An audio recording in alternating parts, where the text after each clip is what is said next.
Hello everybody, my name is Ilya. And my name is Tyler. Together we make up Kovray, a couple that loves to play board games. And we play a lot of them. And we're wearing hats. We are wearing hats. They're holiday hats because today we have a gift guide for you. We do. A list of 15 games that we think will be recommended to you based on your interests and preferences. We'll give you some information. They may not all be for you. Yeah, exactly. But we like all of them. They're games that we would definitely buy for our families. It is our gift guide after all. Exactly. So we have 15 games, 5 different categories, 3 in each of the categories. We'll go over the categories as we reach them, but we're really excited to introduce some games to you folks and give you some ideas of what some gifts could be. Now, join in the fun. Tell us what games you may be giving your significant other. We promise we won't tell. Right down in the comments and below. if you're there, if you know your partner is down there with their gift, don't look. It's a surprise. Or fib maybe a little. No! Surprises are important, and they're really good. Or make a giant list of 15 games that they might get, but they're really only going to get like the 15 games we're recommending? Maybe. Oh, well, here we go. What should our first category be? Let's start with stocking stuffers. Okay. So the way that this will work is, first of all, in each of the categories, we're going to list the games in complexity order. So we'll start with the lightest game in the category and go to the most complicated. In some categories, that doesn't really mean much. Because the games will be pretty similar. I also think it's like mostly our opinion on complexity as well, but it's our opinion and it is correct.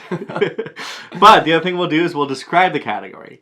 So what are stocking stuffers? Well, if you're familiar with what a stocking is, I am not. These games can fit nicely into your little giant sock, and they're perfect for like travel. Maybe they're like a solo game or a small player count game, but they're good to just like have in a small box and carry around with you when you go places. I've never had a stocking before. That's a lie, because... Well, growing up. Yeah, we do stockings every year, and we have... Tyler introduced me to the idea of stockings. I don't think I like it. I think I would rather... They're literally my favorite part about I would rather wrap every little thing and have multiple things to open. Oh, you can wrap things in and put them inside of stockings. I've done that for you. I guess that's nice. This man over here. Well, our first stocking stuffer is... that game. A Gentle Rain. Yes. Now, I will say, I have a bias. I do work for the company that publishes this. But I love this game. It's on the side of my desk. It's a cozy little tile placement game where all you're doing is you're placing a tile, trying to match flowers and surround so a flower can bloom. It's very beautiful. The tiles have a really nice texture. And it's just a very self-care game, which is really fun. And that's what it was based on, right? Exactly. Exactly. There you go. So Gentle Rain is the #1 recommendation we have for you. Well, they're in no particular order. The first recommendation. The second recommendation we have for you is Sausage Sizzle. Sizzle. This game, if you love Yahtzee, you'll probably love this game because you play 6 rounds, 6 different critters. Yep. 6 rounds, and you're basically just chucking dice to try and score yourself the most points. The way you score points is basically by multiplying the 2 different types of dice you have, and you'll get a variety of points, basically from 0 to 30. I don't think that's exactly right, but there's a chance to like high roll, a chance to low roll, and it's exciting. You get everybody else at the table involved. It's up to 6 players, which is, it's actually only up to 5 players, but it's fantastic. The highest you can actually score is 28. 28. Because if you're all sausages, it's a 7 instead of a 6. 4, yeah. And then there's 4. Yeah, you're right. So, yeah. And you get to learn it around Australian critters, which is really cool. That is Sausage Sizzle. And the last stocking stuffer we have for you is Panda Panda. Woo! This is a small box. Very small box. All of them were small boxes. I can fit it in my mouth. But, no. Oops. Don't do that. Well, what is Panda Panda? Panda Panda is like it's based off of a game called Panda Poker, I believe. Cat Poker. Cat Poker. And basically, you want to shed and grow your hand based on a certain like set of rules that are set out in front of you. And once you accomplish one of those sequences of cards in your hand, you basically yell Panda Panda and you win. And that's the essence of the game. It's fun. It's quick. Cute. Exactly. Yeah, the pandas are very cute. Yes. Yeah. And this one is a 2 to 4 player game. It plays it plays really quickly. Like 10, 15 minutes. Yeah, like it says 15 minutes on the box, but definitely can get Pull it out of your stocking stuffer. What are you doing now? You stopped opening presents. You're going to play Panda Panda. And then Sausage Sizzle. And A Gentle Rain. Exactly. And that's your stocking stuffers. Stocking stuffers. Don't eat them. Next up, once you've opened your stocking stuffers, it's on to move to the party of the house. The party games. Party games. The party games. We've got 3 here for you. Now, these are games that you typically play at a higher player count with more people. There's usually laughs involved or big moments. And the rule set is usually a little bit lighter. It is slightly lighter. They're very much like, I think we have all co-op games in ours. So we do. That's kind of exciting. So it's all working together. You're not going, ha-ha. But with that said, our first cooperative game, that is a party game, is Fun Facts. Fun Facts. Now, this is, in Ilya's opinion, the best party game of all time. Because what you do is you get to learn a little bit about each other. At the same time, you will compete and try to score the most points. And at the same time, there's lots of stories that you'll share. Well, you're not competing. You're cooperating. You're competing with yourself to score the highest score. Competing against the game. The highest score that you can possibly get. This is a fantastic icebreaker. It's unreal to play. We were able to teach it last year at PAX Unplugged, and it was so interesting to see like the table of 6 people who really didn't know all of the people at the table, just like absolutely crush it and learn more about each other. It's really, it was really For example, a question could be, how many days of winter or how many days of snow would you like to see? Everyone writes stuff down, and then you try without knowing everyone's number, try to arrange it from the bottom to the top. Exactly. So it's very fun. That is. And it plays up to 8. Yeah, this game is a party game. And my hat fell. Oopsies. Next one. The next game is called The Same Game. And no, this is not Fun Facts. This is the same game. In this game, I like to call it like a word association game, because what you're trying to do is there's a bunch of different categories from like length, price, frequency of use as examples, and you're given a card prompt.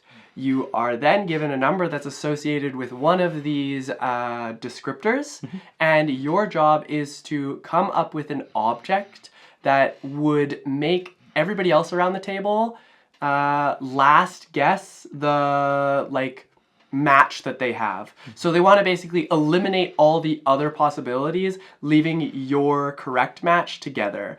And it sounds like mind-boggling, and it is at first, I will tell you that. But once you get going, it's really, really fascinating to like think through, like it doesn't have these 2 objects, maybe they're the same price, but they're definitely not the same length.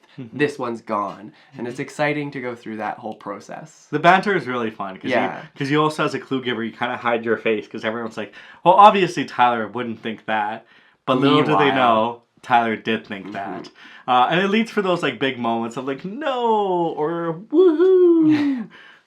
And more included. Exactly. And that is the gist of The Same Game. It's a really good game, and I feel like it caught us by surprise. It did. It really did. And it has been one that we've introduced to so many people over the year. I feel like Tyler said it is a little bit mind-boggling to introduce, because I feel like the rule set is not the most intuitive right away. Yes. But once you play and once you understand how the game works, you want to keep coming back to it. And that's part of the fun of party games is like, well, and any board game really is the discovery phase of the game. And The Same Game definitely offers that, and of course that great crowd effect where everybody's going to be like giving their own opinions, and maybe you'll butt heads. Exactly.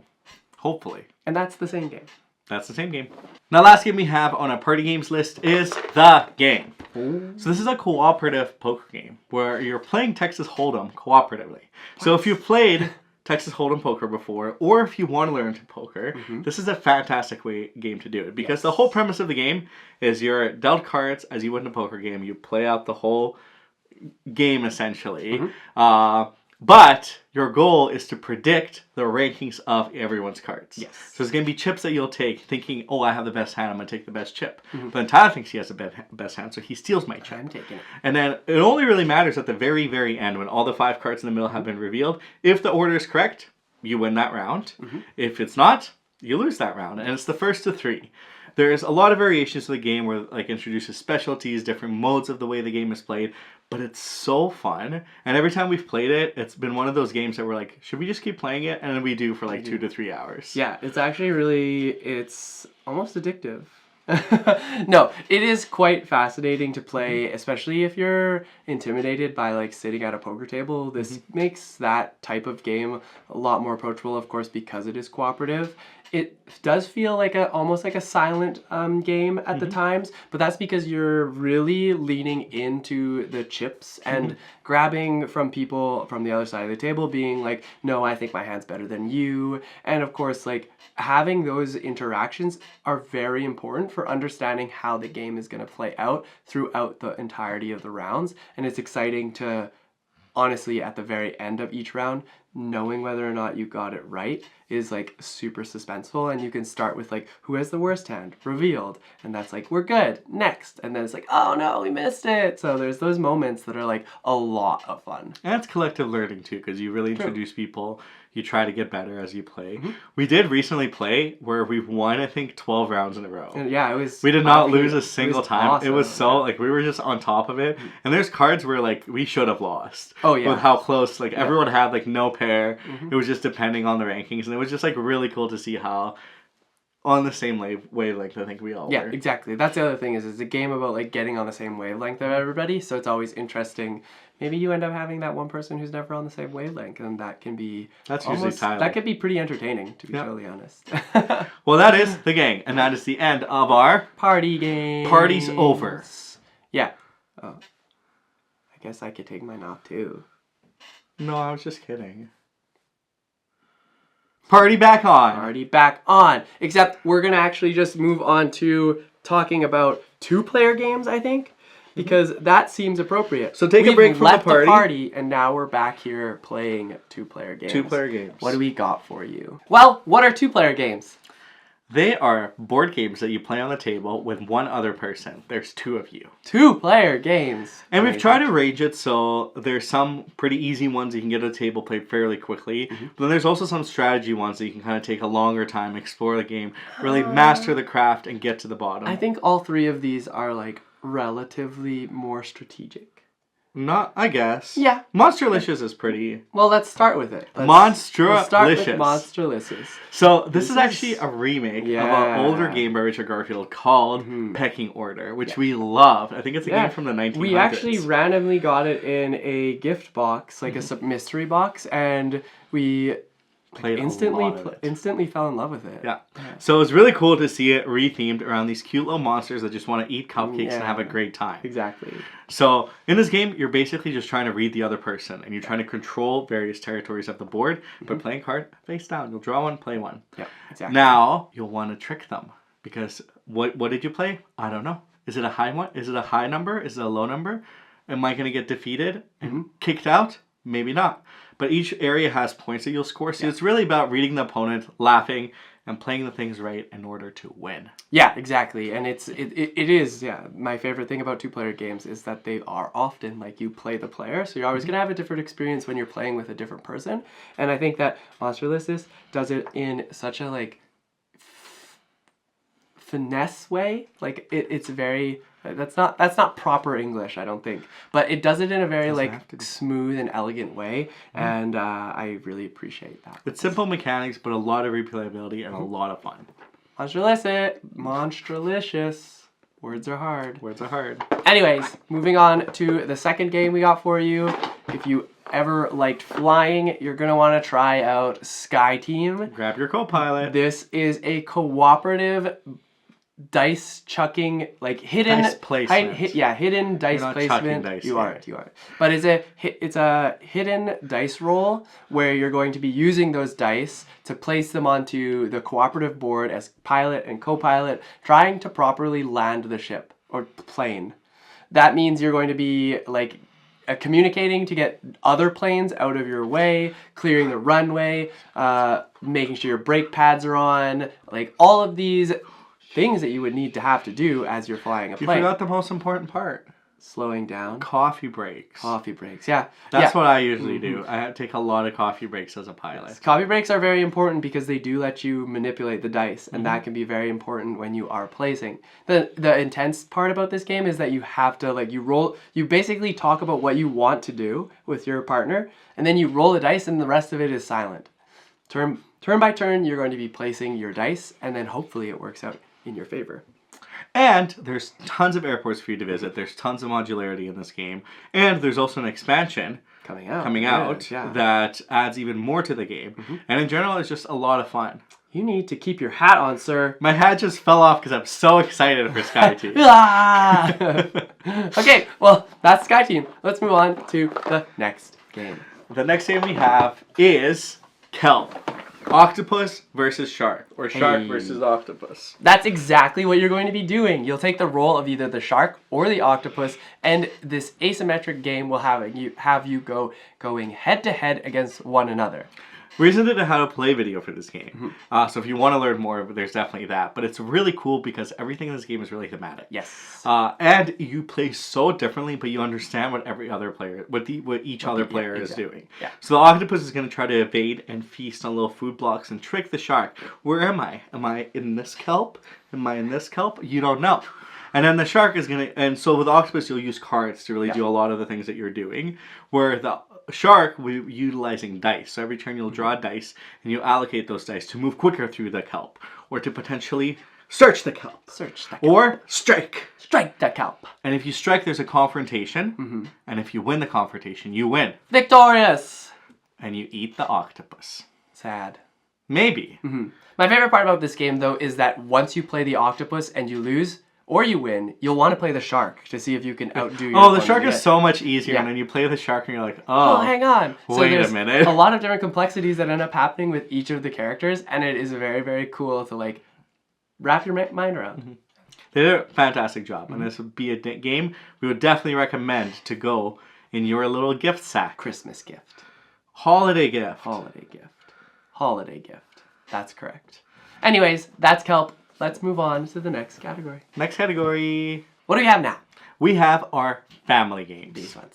So what are family games, you might ask? Now, these are games that are a little bit of a step up from party games. There'll be a little bit more rules in these games, but there won't be that many rules.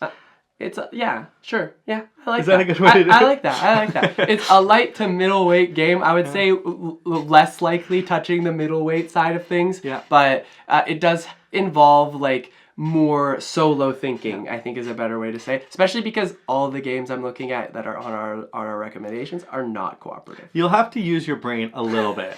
Now, for party games, typically you jump in and you're playing probably within a minute or two.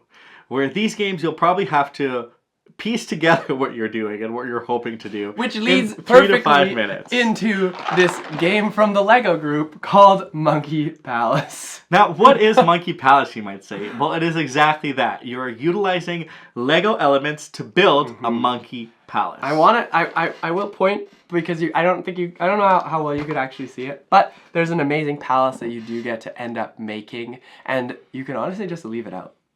It is fun to tear it down, but part of the cool part about this game is you get to build up this amazing monkey palace, and you just leave it there, and it looks beautiful every time. Every time we play it. You're utilizing Lego to build up arches, to get higher, and then you'll get bananas, which is great, and the higher that you build, if you can build even a 5-block one, more extra bananas. Exactly. And your whole goal is to get the most bananas. What's really neat about this game is as you get more cars, you get more blocks. Yeah. So there's like an engine build. It's a really good engine building introduction to the more that you do, the more that you get. He's so excited that his hat fell off again.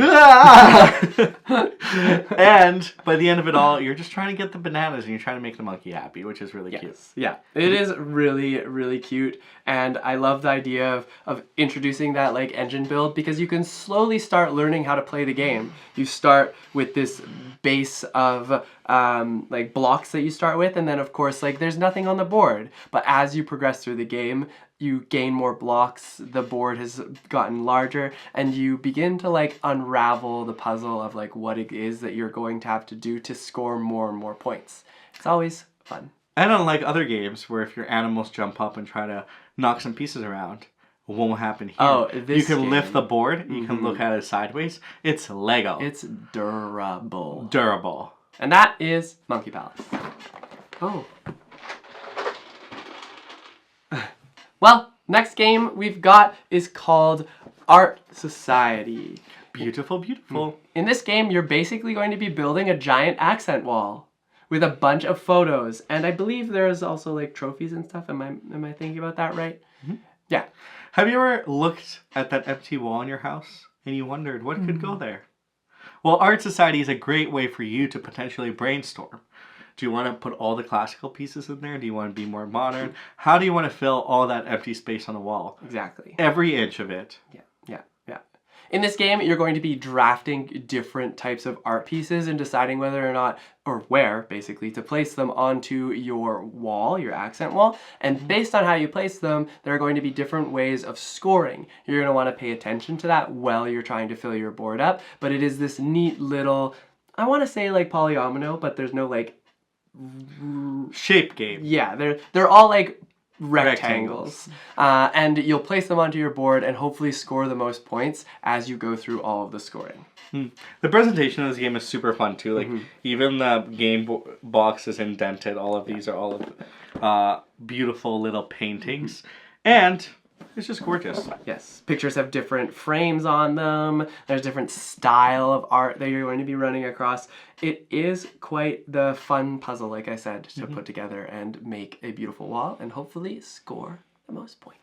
Yeah, a lot of puzzly, brainy thinking in this one, which is lots of fun. And that is Art Society. Art Society. Now, the last game in our family list is definitely the heaviest, but we warned you about that before. And it's not very heavy at all. It's called Cities.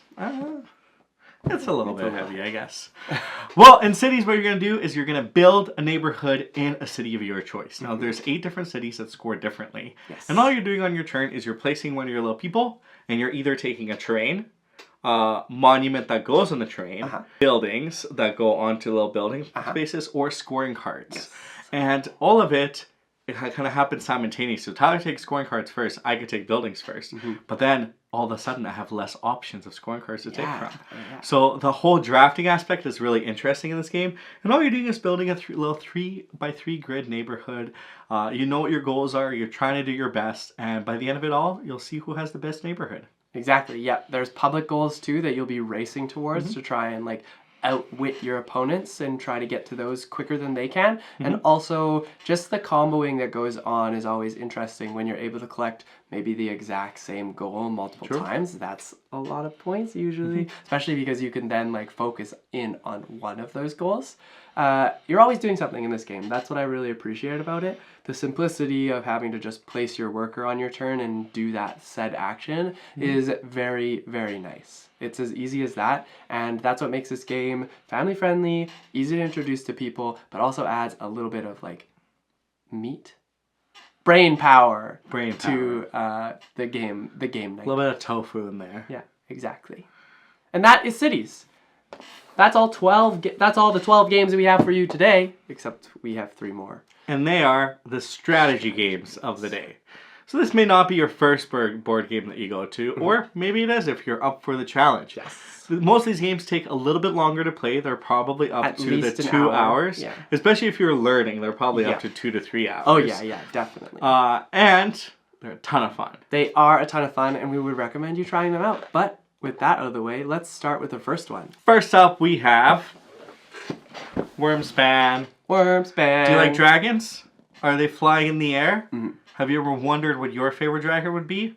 There's many to choose from in this game. There is. But how will you train them? Now, this is a successor or a game in the same universe as Wingspan. Like it has shares a lot of similarities. Sequel, potentially. Maybe, yeah. Now, what you're doing in this game is you are building a little network of caves of dragons. And you're walking them in. Dragon Sanctuary. The Dragon Sanctuary. And you're seeing all of them and you're trying to score the most points through strategic placement of those cards. Exactly. And basically, there's just a bunch of different combos that are going to go on with these different dragons. You're going to entice them by providing them certain resources that will have them into their caves. You're going to Build those excavate caves, yeah. because you need to have houses for all of the dragons that you're inviting. And then you're going to explore through the caverns in these beautiful different walks that you'll go on, explorations that you'll go on. Because you want to see all the dragons you've invited. And there's a bunch of different things that will happen on these cards. There's like ongoing abilities, there's as you explore abilities, there's when you play them, and then there's end game abilities that you're going to be focusing on to really try and like optimize your game. And don't forget the Dragon Guild. You'll be venturing through that and getting a variety of resources and scoring additional points through each of the Dragon Guilds that you walk through. Exactly. Now, overall, there's quite a lot of moving parts in this game, but it does a really good job at introducing you to the mechanics and welcoming you to the world of Wormspan. Exactly. And of course, kind of like we alluded to, if you've played Wingspan, this is definitely a level up from the game in my opinion. So it is a bit more crunchier than Wingspan. And if you're looking for something that is in that vein, then Wormspan is definitely the recommendation we'd give for you. And if you want to learn more, we did do a how to play video. Oh, we so you sure can check did. that out to learn more of how Wormspan is played. Yes. So we've got another game for you that is in the vein of animals and exploration, and this one is called Darwin's Journey. Now, who is Darwin? What did he even do? I don't know, actually. Yes, you do. Do I? Yes. Because you've played Darwin's Journey. Exactly. In this game, what you're going to be doing is you're going to be working as basically an assistant to Darwin that's trying to keep up with him. Beagle's going to go really quick. Yeah. But basically during this game is you're going to be worker placing and activating different actions throughout the entirety of the game. You'll be discovering different species, you'll be exploring different islands, and you'll be sailing your ship along the path to score yourself the most points. Throughout the game, you're going to be unlocking different objectives, and you'll gain money by, of course, writing about these species that you do discover, and hoping that you can kind of do it better than everybody else. You want to put together a ship of different types of assistants that will help you like progress through the different actions. And that's probably my favorite part about this game is the workers that you end up specializing is they have seals, and they're different color seals depending on how many seals they have or what colors they have, depends on what actions that they're able to do for you. And that's just an interesting variability piece that you can kind of look forward to in this game. It's a game where you can really traverse your strategy in many different ways. You can really choose to specialize in one area and really go all in and try to score as many points from that one area. Or you can be a master of all trades, or a jack of all trades, but a master of none. And try to dabble a little bit everywhere and keep up with everything to kind of do a little point salad across.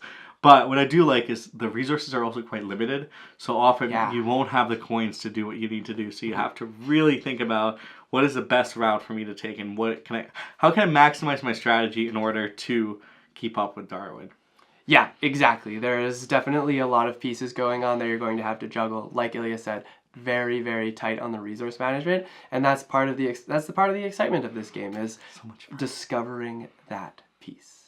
And that's Darwin's Journey. That it sure is. Last but not least, if you are familiar with the channel, you know that I love Paladins of the West Kingdom. So it is your favorite game after all. Exactly. Or is it not anymore?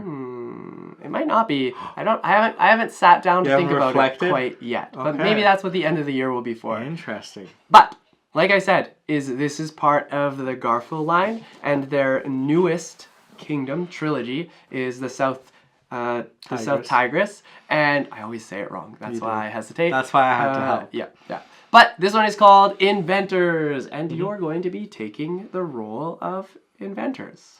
Now this is the crunchiest, most brain-burny game, I would say, of all the Garfield games so far. And of all the games that we've talked about today. Yes. So this is a game that the first time you play it'll probably be a 3 to 4 hour play. Yes. Potentially learning everything and getting everything on the table. But boy, oh boy, is it a wonderful 3 to 4 hour play. Now, there's kind of 4 different stages of the game that you'll go for. Yes.